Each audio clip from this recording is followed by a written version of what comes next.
सावत्र बापच निघालाय नराधम, मुलीवर अत्याचार करण्यात आले. मुलगी बेशुद्ध पडूनही आईनं ही घटना लपवली आहे. मुलीला मारहाण करण्यात आली आहे.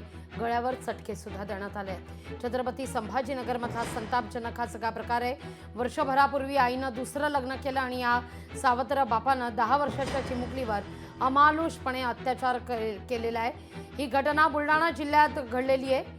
रक्तस्राव होऊन मुलगी बेशुद्ध पडल्यानंतर आईनं या घटनेची वाच्यताही केलेली नाही. त्यानंतर वडिलांनी 2 वेळा अत्याचाराचा प्रयत्न केल्यानं मुलगी घरातून पळाली आहे. शहरात येत परिचयातील एका महिलेचं घर गाठलं. त्यानंतर हा सगळा प्रकार उघडकीस आलाय. काही वर्षांपूर्वी शिवाजीनगरमध्ये राहणाऱ्या 10 वर्षीय मुलीच्या वडिलांचं निधन झालं आणि आईनं बुलढाणा जिल्ह्यातील रुईखेड मायंबा इथल्या एका शेतकऱ्यासोबत दुसरं लग्न थाटलं. 15 दिवसांपूर्वी सावत्र पित्यानं अत्याचार केला. त्यामुळे ती तणावाखाली गेलेली होती, आजारी पडलेली होती आणि त्यानंतर हा सगळा प्रकार उघडकीस येतोय.